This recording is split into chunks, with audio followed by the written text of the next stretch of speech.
Welcome to the CNC Classic game Postmortem. I got to tell you, I knew that was going to be really hard to follow, but at 10 o'clock in the morning on Thursday, we got to wake everybody up a little bit, you know, excited. Plus, we want everybody in the other rooms to go, what the hell is going on in there? So, you know, I'm Lewis Castle. I'm the co-founder of Westwood Studios, the company that created Command & Conquer.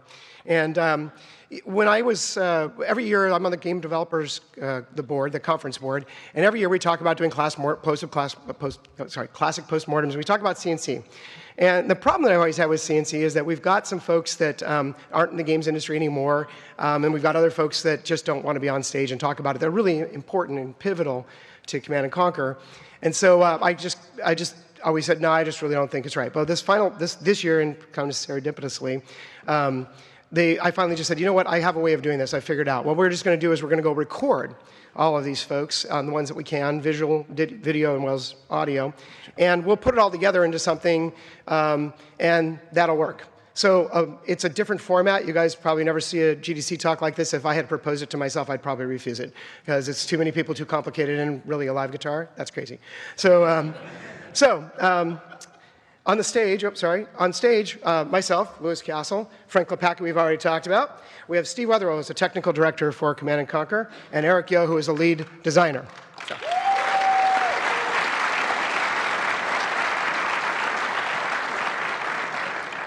So as I already said, this is going to be a little bit of a different format for a talk. Like most great games, Command & Conquer, it really wasn't made by any one person. And you know, we have this cult of personality that we build in our games industry around our heroes, and there are certainly some creative directors that without them the games could never be made. But we can't forget the fact that so many people like everybody in this audience, put their hearts and souls into the products that we build. And it's when all that stuff comes together, when so many people put it together, that it makes it work. So these are the people that I was able to both con into putting themselves on video for me and get them to do a recording. And I want to point out right on the front, I recorded this all in Frank's little casita, which is like an audio recording booth. So this is not professional video. This is very much like Command & Conquer. It's just a bunch of people who are passionate, just throwing something together to try to entertain people. So I hope that you appreciate the authenticity of it, and you know, don't review it badly because the AV production is not terribly great. Right, but it's more important about what people are saying. So on the video, you're going to have Brett Sperry, who's the co-founder of Westwood Studios, and he's definitely the creative director behind Command & Conquer. Joe Kukin, who played Kane, who many people may not realize was actually a video director also. So he actually cast and directed all the talent. Ed Del Castillo, who's our producer. Eric Gooch, one of the many artists that contributed to the videos. Maria Delmar McCready-Legg, who is the engineer who did all the introduction sequences to all of the Command & Conquer games, all the way up to Renegade. I thought it was really cool to get her on there. And Ted Morris, who was our first community manager. Bill Randolph, who was one of our lead coders. And then Kaya Montgomery, who was Kaya Hunsinger at the time, who is the voice of Eva. So that's who you're going to hear from today. Again, this many people in a talk, I'm going to be moving pretty quickly because there's a lot to get through. So I guess without further, sorry, I don't forget this too. And that actually is just a very, very small sample of all the people that contributed to Command & Conquer. In fact, these are the credits, the official credits from the original, just the development team for Command & Conquer. And this is 1995, when many games were only made by 4 or 5 people. So it was quite a large group of people, and the bold names are the ones that you're actually going to be hearing from today. So you can see it's just a small sample. And I would really be remiss, I hope they're watching or they'll watch it on the Vault, if I didn't thank all the folks at Virgin. From a series of things maybe we can get to in the Q&A, Virgin put so much effort behind the Westwood games, especially Command & Conquer, and without all the effort they put into it, I don't know that any of you would be here today, and I don't know that it would have been a success. It's impossible to tell because when so many people contribute so much, how do you sort it all out? It's just like a big bowl of spaghetti. And that's how I've always felt about it. You'll see that I'm not in the credits, actually, although I did a lot of stuff on the compression and a bunch of other things. At that time, I was working on Lion King and Blade Runner and Monopoly and a bunch of other stuff, too. And there's a bunch of folks in the front row here that contributed to Command & Conquer, but also not in the credits. So it's actually only a small sampling of the people that were kind of on it from the beginning all the way to the end and really drove the vision of the game. So I guess without further ado, let's hear it from Eva. Tell us what inspired Command & Conquer. Command & Conquer, it came about as a result of years and years of me thinking about what kind of game I wanted to do next, and a little bit of the zeitgeist, the spirit of the time, and also a kind of a bet that I made with another industry executive about real-time strategy games. And the basic bet went something like this. He said, nobody wants to play strategy games. And I said, well, no offense, but the reason why nobody wants to play your strategy games is because they're really, really boring, and you're not doing anything new. You're not pulling anybody into the real meat and the guts and the fun of what it's all about. And that's Brett Sperry, of course, the creator of Command & Conquer. And I think the next thing I would like to hear from is Frank, because I don't know if you guys have picked up on this or if you remember, but the music of Command & Conquer was like nothing else anybody's ever heard. So Frank, if you could tell us a little bit about what inspired the style of CNC music, and where you got your inspiration from, and what kind of guided your choices. Yeah, so basically at the time I was 20 years old. And it was a new kind of thing. We were technologically moving from what at the time was MIDI playback only through sound chips and whatnot from sound cards, and we were going to streaming audio. Command & Conquer was one of the first games to do that, so I was using synthesizers and live guitar for the first time in a soundtrack that was going to be used that way. So the kickoff meeting went something like this. I got in Paul Mudra, who was the audio director, went into his office with Brett Sperry, and the three of us sat around and just had a listening party, basically, with stacks of CDs, compact discs, and we shared different music influences that we thought would be fun to include into the game.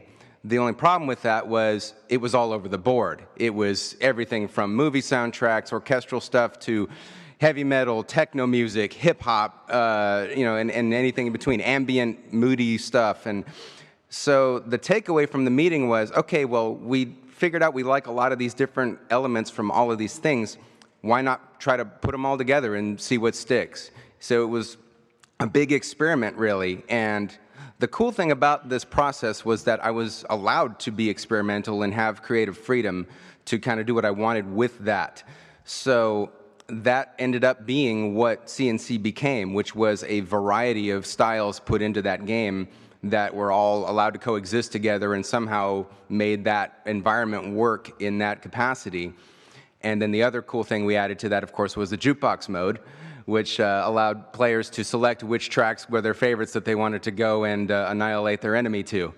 So that was another fun tidbit. Thanks, Frank. And we're going to hear from Brett now a little bit more about the Command & Conquer universe. Just one little riff, because it's not in the presentation, but I still remember when Brett said, hey, we've got to have the full screen audio video for Command & Conquer, and I was working with Steve and some other folks on the video compression, because new technology that was built on some stuff I had written way back in the past. And I go, I don't know, Brett, that if you look at data entropy and the conversion rate, there's no video codec that can play on a single speed CD-ROM at 44 kilohertz, full screen audio and video. It just doesn't exist. And he goes, oh, Lou, you're just being lazy. So on to Brett. CNC and the CNC universe was developed very, very slowly over a long period of time. Partly it was created by fiction that I had in my brain about some kind of future world and this central character who we call Kane, and the rise of a global defense initiative as the various armies of Earth, countries as it were kind of starting to fade away, and there's the rise of sort of a new world order. You have to remember this was in the late 80s and early 90s when I was thinking about all this kind of stuff. And then working with team members and saying, well, hey, I want to do this, and I want this central theme, and I want this central character, and here's this massive backstory, that I've been thinking about for a long time. And so, they would contribute parts and pieces to that whole thing. But, it took, like a lot of good stories and a lot of good backstories, the foundation upon which the game fiction was built on took many, many years of just quiet contemplation and notes and thinking about how this can makes sense also. Where is the intersection between the fiction and the gameplay? And so, Eric, we could get you up next. Then why don't you tell us a little bit about developing Command and Conquer, and what did the world mean to you, and what are your favorite memories of the development process? Well, the world was really interesting at the time, and it was rife with inspiration, which was really helpful. There was a lot of stuff going on in the world at that time. But I think, as Brett noted, there was a lot to draw from the backstory that he and Joe Bostic had been created. So that was a big inspiration in trying to work with the writers and meld the story that was being built into the missions and then back out again. Was interesting and difficult, but also really, really fun. But I think that was one of the more interesting parts for us, was trying to find that intersection and trying to merge the two pieces together. Yeah, and a lot of folks have asked in the past too, where do we get the visual inspiration stuff? And at the time, there's like Soldier of Fortune magazines, all this stuff. There was no real internet. We're talking pre-1995, before Windows put browsers into the operating system. So you couldn't just go Google it. You had to go find stuff. So we had, they probably thought we were ready to go do some great takeover of the government or something, because we had all these subscriptions to magazines that would bring in all these new technologies. And we were trying to really be fans of what's happening in the world and what might be being done by the government. So Command and Conquer was always meant to be a near future version of the world. And we're going to hear from Ed Del Castillo next, who is the producer. I think my favorite memory revolves around those things that we did that were unexpected and unasked for, that pushed that product above and beyond to be the success it was. So I'll give you one example of that, and for me, that's the mission briefings. So, we were on a path of doing mission briefings that were going to be straight teletype, just spitting text out slowly across a screen to tell people what they needed to do. And, the team was so enthused about the game and was so in love with the game that just didn't seem like enough for us. And so we came up with this idea to kind of take, at the time it was really early, but take television style graphics and put them on top of a video briefing to produce a briefing that was something people hadn't seen before. Something that, the story we had come up with was that there was this interactive panel between the player, who was this remote general commanding armed forces from afar, and the guy giving the briefing, be it Kane or be it General Shepard, and that interactive screen could be touched by the briefing giver, could have graphics thrown up onto it, could have all sorts of wonderful things done to it. And so one day we went into the studio, we just did this really, really, really bootleggy kind of demo. We did it on a weekend, so we weren't pulling away from company time. We edited the whole thing using Lightwave, and the guy I was doing it with, Felix, was really good. We had come from New Tech, he knew Lightwave, and we just kind of spent that whole weekend, we barely slept, putting graphics onto a briefing and making it so that, it was me doing the briefing, I was throwing maps out onto a screen between the player and the briefing giver. We were showing, I would open my hand and a world appeared in my hand. I pointed at the world and Angola got highlighted and zoomed out. We did all of these really, really cool things, and no one had asked that of us. One of my favorite memories from the first Command & Conquer was when the user interface worked as well as I had hoped. The refinements and some of the additional changes that came as we kept perfecting it more and more and more. I would play the game and see the interface that Joe and some of the other guys had put together for me, along the lines of what I was really, really hoping for. And then when it worked so well, finally, because it took a lot of iterations in the precursor to CNC and CNC itself, that when it finally came together, you just had this, I had this great heartfelt, this is it, finally, what it really, really wants to be. And it was a lot of fun, and it was so elegant and smooth, and it allowed you to just play the game in a whole new way. In fact, you got to focus more on playing the game than in controlling the game, which was one of the DNA components of the CNC universe. One of my favorite stories about Command and Conquer was actually about Joe Bostic. A group of us had decided to go skiing, and we were sitting, I think, at dinner, and I looked over at him, and he had this notebook out, and he was working on something, and I asked him, "What are you doing?" And he said, "Oh, I'm working on Command and Conquer." And I was just so struck by how dedicated and passionate he was. Here we were trying to have a vacation, and he was just living and breathing Command and Conquer. It was really like that for everybody on the team. It was truly an amazing experience. My favorite moment, my favorite moment from Command and Conquer development was something I always just kind of remember was the way that we could all provide input into the game experience and the development. I was a community guy. I was a customer service guy at the time. My input into the game wasn't as great as other people, obviously, but the nice thing is that we all got to play in the evenings, and we would play multiplayer, and then we would all submit ideas into it. And because the game team was so small, we all had a really valuable voice into the game. And so things that I would suggest got in there, things that other people would suggest got in there, and it was very quick because we were such a small team at the time. So, I would mention something to Joe Bostic, and then like an hour later, he said, "Okay, there's a new build, and your idea's in there." I was like, "Oh, that's awesome," And so it was really fun to play even a small part in the development of the original Command and Conquer. It was just, it felt like a very small and dedicated team, and we were just so involved in every way in making it better because we just loved it so much. But it was people going above and beyond because they loved the product and they really, really, really wanted it to be better than even expectation. My favorite memory was, I think it was Mike running into my office with one of the PC games magazines, and it was the awards, and Command & Conquer, of course, was nominated. But in the corner was this little block that said we should have a special category for installations because this one was so awesome.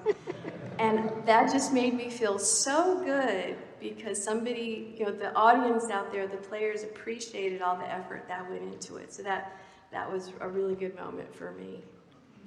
One of the interesting things that CNC did was this idea of kind of telecast or broadcast interruption. We even did it during the installation of Command and Conquer, and that was really, really fun, where the gameplay actually began at a space that it normally didn't begin. And the idea, of course, given the limits of technology then and the graphics, was, oh, there's this kind of interruption, like it's a signal, a video signal coming from somewhere. It's encrypted, and it's actually breaking onto your game screen. So that was really, really fun. And the idea of continuing to use cinematics and outtakes and things like that just felt right. It made sense for the time and the place and the game, and to create this immersion, this larger than life sort of strange mythos that only you, the game player, you're being talked to directly. It's kind of like a secret agent commander sort of thing. It was a lot of fun.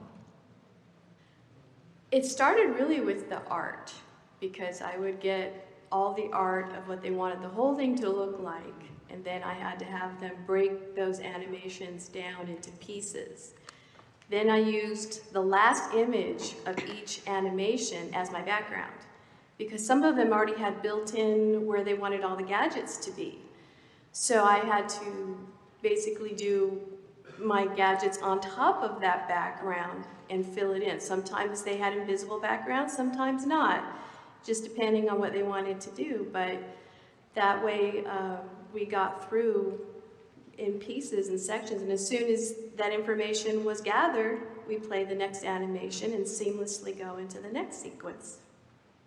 So there's a lot of things that I won't remember, but I'll do my best. So in putting together the video sequences, what I recall was that it was relatively piecemeal, and it feels now like we made a lot of stuff up as we went along. That there were things that were being written and then rewritten. I remember doing some writing myself on some of the monologues and some of the scenes because we had hired a screenwriter to come in. who was completely unfamiliar with the genre. I guess as unfamiliar with the genre as any of us were because it was such a brand new genre. But I remember doing a lot of rewrites. I remember sort of doing a lot of things piecemeal. We were in a smaller space at this point. Westwood was, we were growing, and we were soon to move to our larger space and the big, 40 by 40 green screen, and then the back lot and the sound stage that we had. But that hadn't happened yet. So what we had done is we had rented another space in the same complex, but it was, it was a quarter of a mile away across 3 parking lots and upstairs. So when it was time to record, we'd go over to the studio and we'd hike ourselves over there, and everything was upstairs. Now, all of these were shot with like this, on sticks with a dead hung camera. But any sort of movement across the stage, we were sort of bouncing on a suspended floor. It feels very primitive in recollection, and I don't think it felt that way at the time. I think it felt very new and avant-garde and exciting and envelope crushing and Brave New World, envelope pushing and Brave New World and all that. When we first started out with our videos, it was so seat of the pants, it was kind of hilarious. I don't know if you remember, but we had rented a separate building where we were shooting our videos initially, and it was just sort of this big empty warehouse. And I had gone to a carpet store and bought a roll of linoleum flooring, brought that back, and we stapled that to the wall. And we didn't even have chroma key paint. I just went to a hardware store and said, I need some green paint. And then painted that, and that was our first green screen. So Eric, why don't you tell us a little bit about the design process of CNC? How did we work?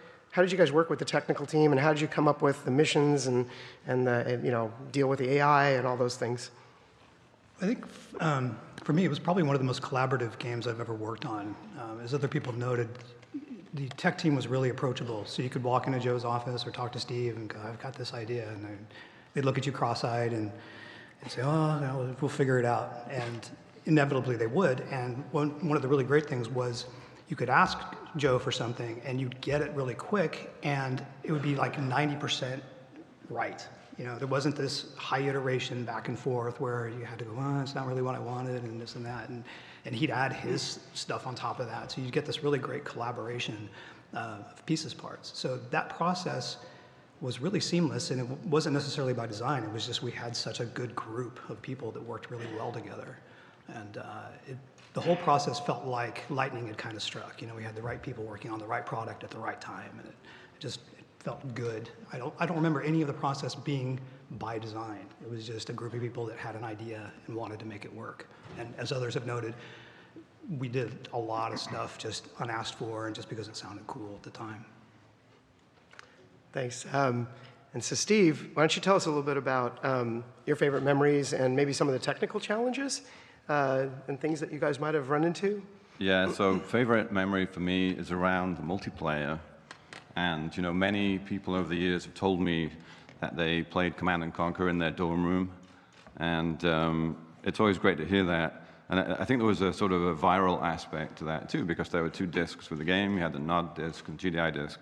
So you could play with a friend with 1 copy of the game. And I think that actually benefited us. But the thing about it is, as a player, you don't see how the game is created. The multiplayer obviously was evolved over time.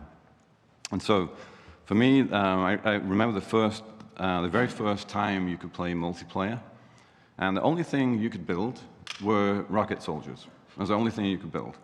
And so, you had 4 guys would jump in, you'd all build your horde of rocket guys, send them over to the other guy's horde of rocket guys, and, and try and win. It was very, very primitive, but it was the baseline for the tech. And so that over the coming days and weeks after that, we'd add more and more units. The buildings, the tech tree all got into the game.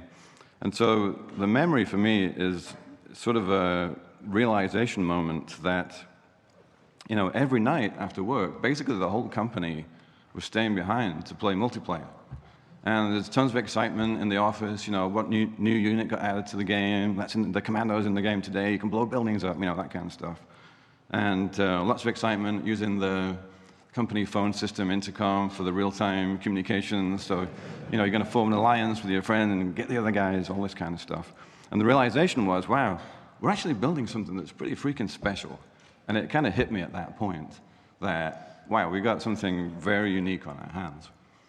So that's my favorite memory. In terms of technical challenges, there were a lot. There was multiplayer, I talked about that. But I think the thing that stands out is the sort of computation limits that we ran into.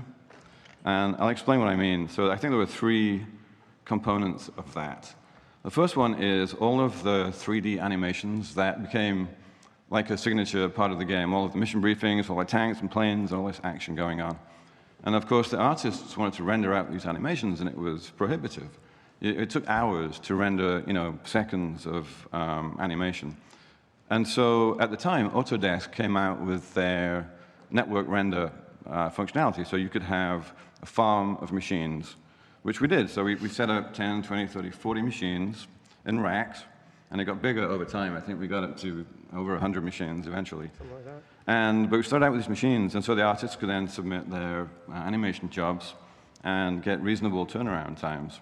So the compute cost in that respect was solved. But the next problem was, of course, we have all this live action, and we're going to do this compositing with the 3D videos, and we have all this video we have to play in the game. So we came up with our own, as Lewis mentioned, we built our own video tech. So the real-time part of that was fine. We could play back at a reasonable frame rate, a glorious 15 frames per second, 320-200, which was fine for the time. And it fit on a CD, but again, the compression times were crazy. It would take hours and hours to render a couple of minutes of video. So one of the lead engineers at the time, Bill Randolph, said, hey, I think I can fix this.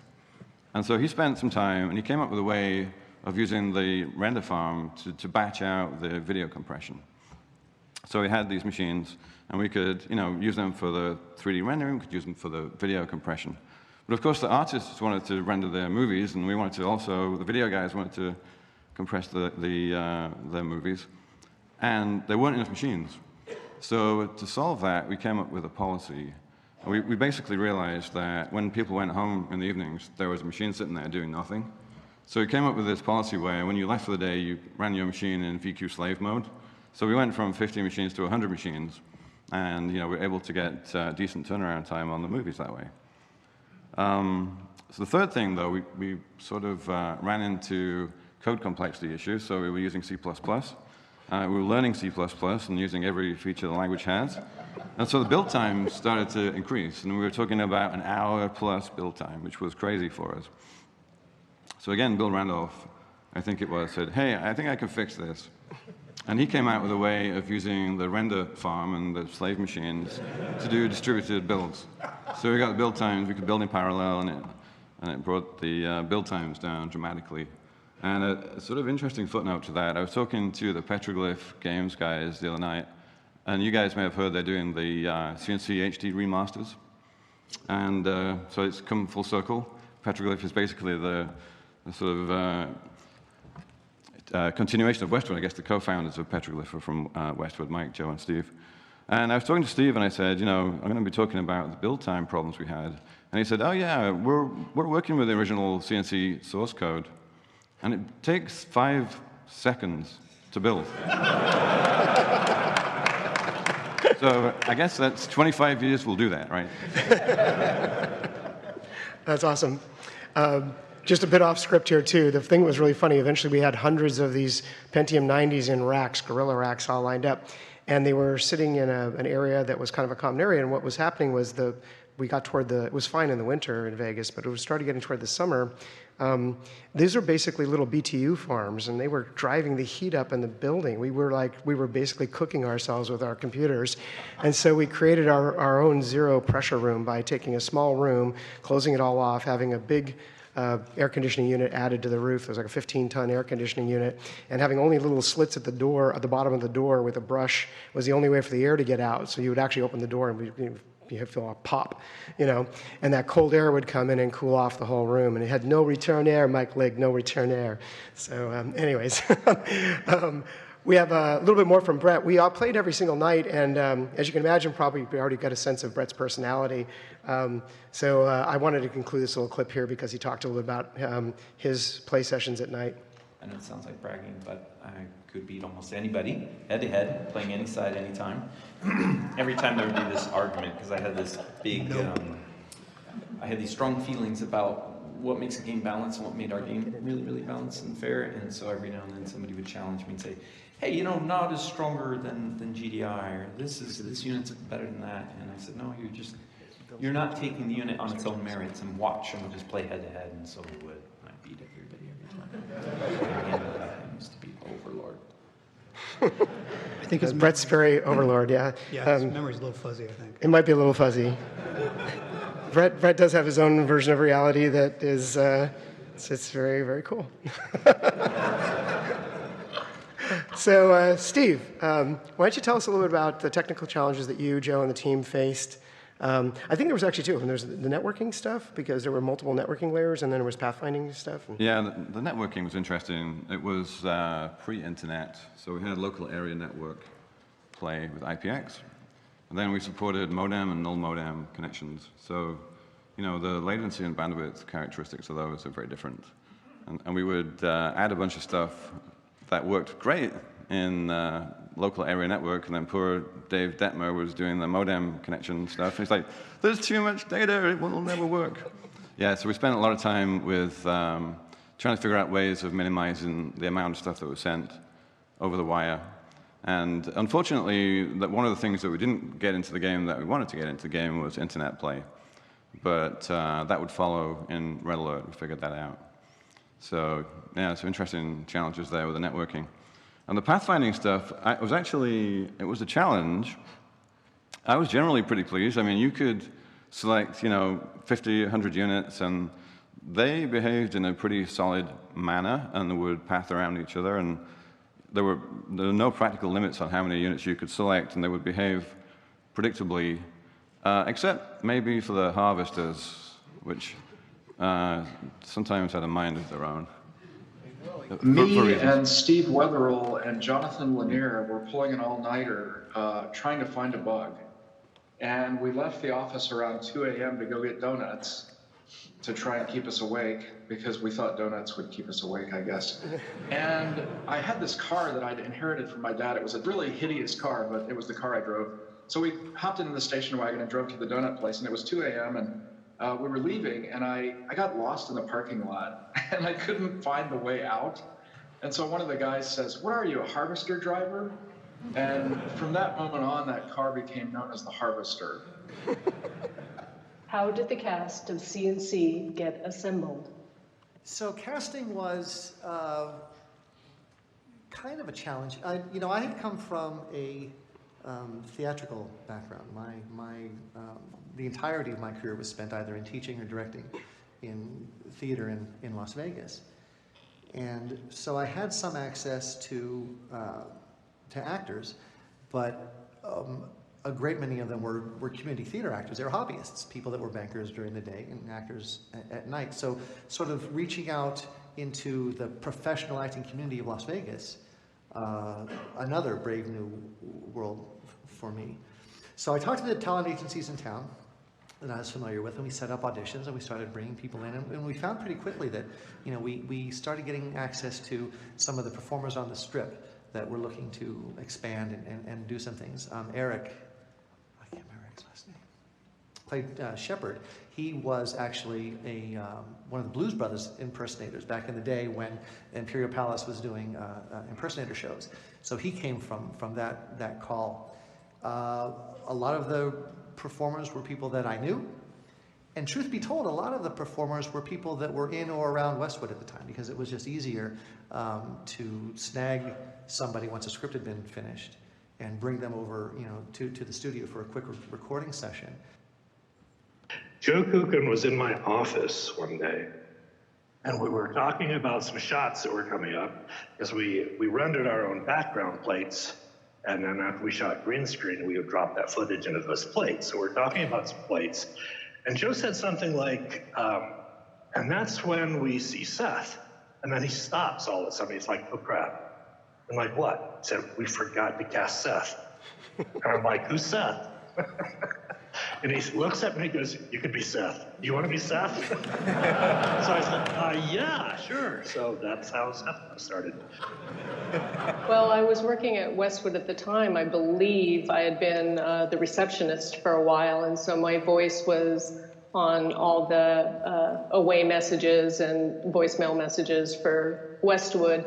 And one day, Paul Mudra came to me and asked me to record some holder lines, place lines for Command & Conquer. And we went into this little tiny room, basically. It was, I think, a closet that he had put up a whole bunch of soundproofing. And he had me read the lines from there. And so I did. And I think the team, liked what I had done. And so they decided that they wanted to use me going forward. So a lot of other people at Westwood had done various voices for the game. I was super excited. It was my first time doing something like that, and I was just tickled pink that he liked what I had done and that they wanted me to do even more. So I was super, super happy. Yeah, and it was the closet. It was the janitor's closet that used to be attached to the bathrooms, which we turned into our server farm, which we later got sued for.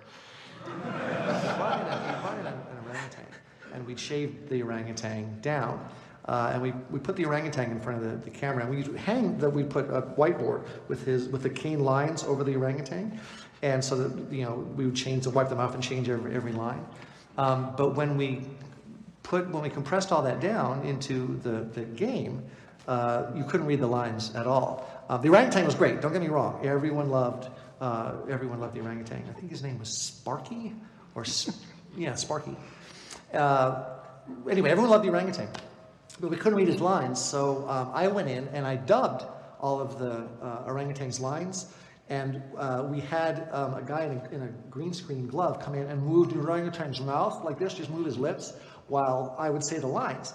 And then we took out, of course, the green screen glove, but that wasn't very convincing either. So finally we looked around and we said, who looks the most like a shaved orangutan? And it was me, so I went in.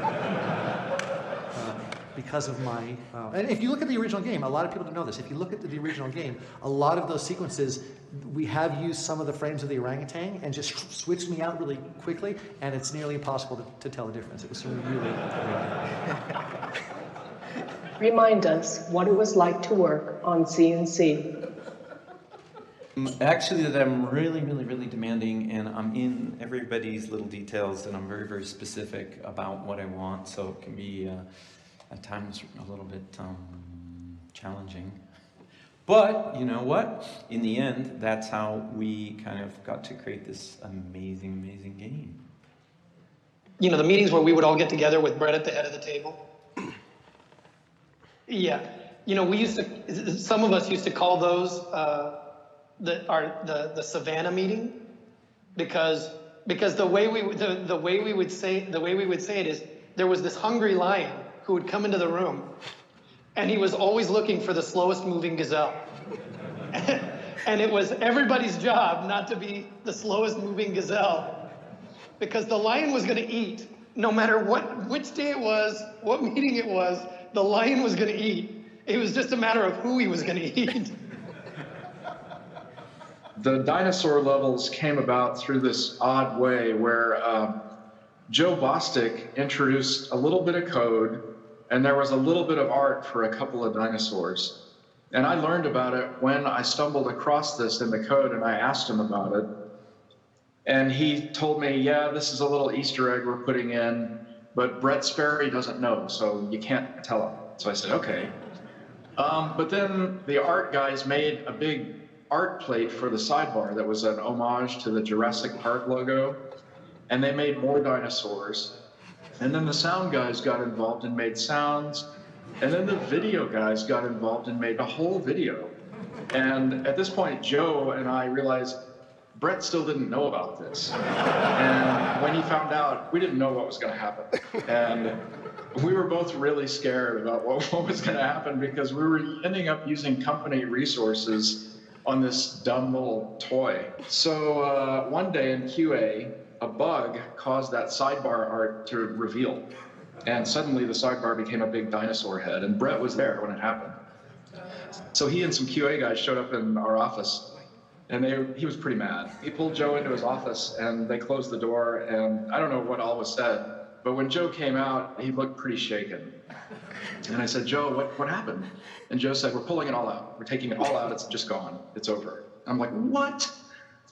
And so we gave Brett some time to cool off, and I went into his office, I think in the next day or two, and I begged him to keep this stuff. I just pleaded with him, and he basically said, okay, but you have to do it all yourself, and you have to do it all in your spare time. You cannot impact the game with this. I said, okay. And, Command & Conquer, I didn't know it at the time, we were creating such a big and amazing game. I had no idea how much it would move the needle in game development itself, and how many people would quite liberally, directly take and copy elements of our interface, our gameplay, etc. But it created this huge wave of other games and admirers and things like that, and so that was a form of, it was a little frustrating sometimes when the copying was so direct, and then other times it was very, very flattering to see that people were building on our work, and sometimes even taking it to the next level a little bit. So one of the things I'd really love to leave people with is the idea that just because something's hard, or just because you don't like the way something's going, doesn't mean you can't learn anything from it, and that you won't become better for it. There were a lot of unforgiving days in CNC. There were a lot of days when I walked home feeling incredibly defeated, like I did not accomplish what I was supposed to for any number of reasons, right? Whether my boss was saying that or I was feeling that, it doesn't even matter. But I would go home feeling defeated. And what pulled me through that was not quitting, was just the idea that I'm gonna stick this through, and rather than having the situation dictate me, I'm gonna dictate that situation. I'm gonna learn, and I'm gonna be better. And I can say today that I have never had a more challenging time than when I was at Westwood. And I can also say today that I never learned more from any institution than when I was at Westwood. It had everything that I wanted. It met every goal that I wanted to set out. It was fun to play, had lots of replay. It was balanced really, really well. I liked the graphics, I liked the effects, I liked the story. It came together beyond my wildest imagination. So it was incredible. So that's the end of the material we have. We're going to move to Q&A, but before we do, give me a round of applause for all the people that worked on Command & Conquer so they hear this.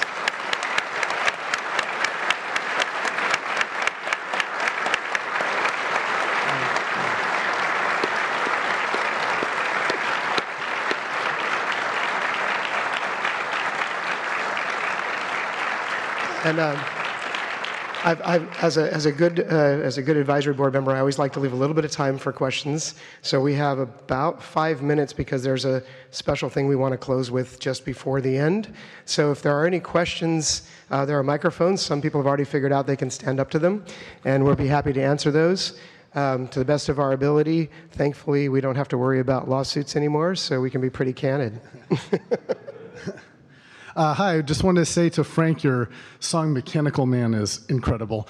And as you may know, World of Warcraft, released a take or riff on that song, I'm a Medieval Man, which was a lot of fun. I wanted to know what you thought of that, and are you planning on releasing a riff to their riff? Thank you for that, first of all. Yeah, that was a popular theme for sure, and I did hear the Medieval Man version, and I actually met the composer of that at a Video Games Live show a few years back, and so we had a fun chat about that. Yeah, it's just, it's just one of those things where, you just come up with a fun idea, and you make a song out of it, and it ends up in the game, and it catches on. Same thing with, like the main theme to Red Alert, like Hell March. Everybody just caught on to that. It's still a video meme for so many people to this day. So it's a fun homage. So thank you for that. Appreciate it. Thanks. Because we do both sides, so we get everybody. Go ahead, yeah. During development, were there any expectations of what would be more popular, single player versus multiplayer, and were you guys surprised by reactions to it? Take that one for design. Yeah, sure. I think at the time multiplayer was still pretty new, so we didn't have a lot of expectations on it. But as people noted, people were staying late every night to play, which made my job balancing the game really easy because I could just wander around the office and lurk over shoulders and get ideas. So I think going into it, we didn't know it would be as popular as it was, but we did get a sense of that before it came out because people were literally staying 10, 11, 12 at night to play on their own time, on their own dime, essentially. Cool, thanks. So for me, the first RTS was mostly Dune 2, which I was surprised wasn't mentioned at all during the talk. I don't know if there's a specific reason for it. No, none whatsoever. Dune 2 was absolutely the first of the style of games that are recognized as RTSs, and it had animated sequences. They just were on a single floppy, so they weren't full screen of video and all that. Postmortem is about Command and Conquer, but you're absolutely right. That's the very first game. Also made by Joe Bostic, and he was a principal designer as well as coder on that. Which was amazing. Thank you for that. But I was wondering if because for, one of the biggest additions was being able to move multiple units at the same time, which was a huge pain in the ass in Dune. But did you take other inspirations? Did you try to improve on what was done with Dune? Because, yeah, multiple people worked on both games, right? Yeah, I mean, I don't want to. I mentioned earlier there's some folks that just don't like doing public speaking, so I'm not going to. Okay. I'm going to hit poor Joe. He is here, but okay, I'm not going to make him do that. So I'll answer for him, and he can correct me if I was wrong later. But we absolutely got inspiration from all sorts of games, everything from Horsox Fi to Citron Masters. There was 3 games. There was Rescue Raiders. Populous 2, Rescue Raiders, Military Madness, and I can't remember the third one, but there were these 3 games that Military Madness on the NEC, and they had this sort of feeling about them of being able to do strategy games at the time were thought to have to be turn-based, so you had time to think. And all these games had a way of putting you under pressure and making you have to think and move at the same time. And so there was lots of inputs from all that. And I have to say, somebody mentioned it earlier for the songs. In the beginning, there was some tension between Westwood and Blizzard. I could tell you all about this some other time, why that was. But once the team started really deviating the products, and they were clearly distinctive, I always found that it was really inspiring.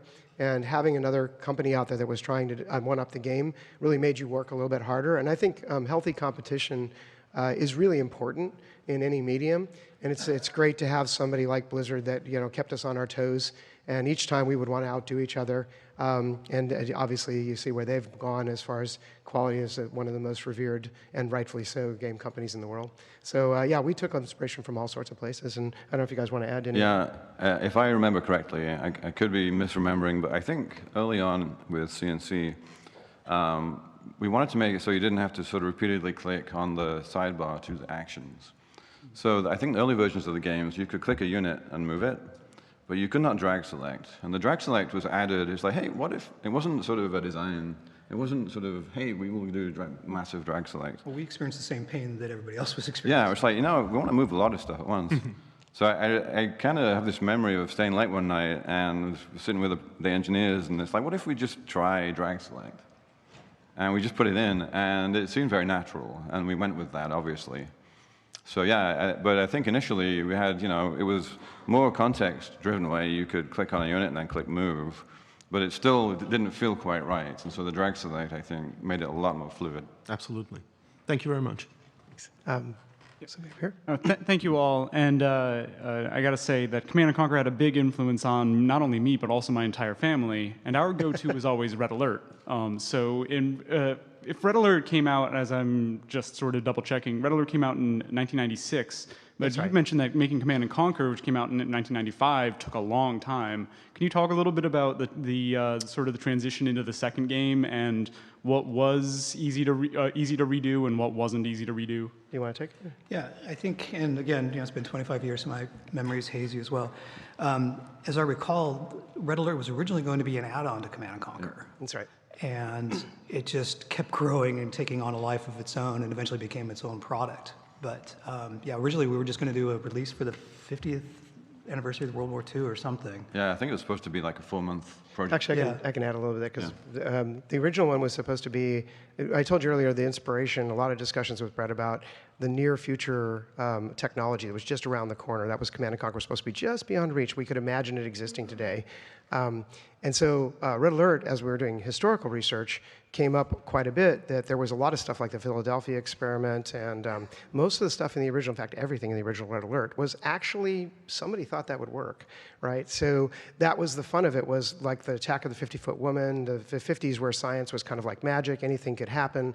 That was actually inspiration, and it was like, hey, after covert operations, which were really just hard versions in the Dino missions, let's do something that's more thematic around this sort of historical, almost magical kind of technology, this magical revering of technology. And as it started getting bigger and bigger, it was pretty clear that it just had a different sense to it. And it was, certainly in the early days, people always ask this, was it part of the Command & Conquer universe? In the early days, it was undecided. It was intentionally not forced to be one thing or the other, and that's actually why Kane shows up in there and everything. It's more about Kane's backstory than it is about Red Alert. And it was fun too, just we ended up asking some what-if questions about a lot of it to determine what would happen. And one of the questions was, what if Einstein had invented a time machine? No, he's too smart. He would never have actually used it. He knows the repercussions. Well, maybe he would remove Hitler from history. So then that led to a lot of other ideas, and it just kept going and going and going until it was out of control and had to be its own product. So we got time for one more question. We've got 2 minutes because then we have a special thing to end this with. Okay? Hi. My question for each of you four is GDI or nod? When those Tiberium crystals crash land on our planet and kick off the eternal war, who will you swear your allegiance to? Brotherhood, unity, peace. Brotherhood, unity, peace. I can't take sides because then it would... Hey, if I had taken sides, one side would have been way out of balance. It wouldn't have been fair, and everyone would have complained about how I favor GDI over nod. Yeah, in my mind, I want to say GDI, but I suspect in real life, I might be tempted by the nod side. Well, I wore the nod jacket at MagFest, so I think that's been apparent.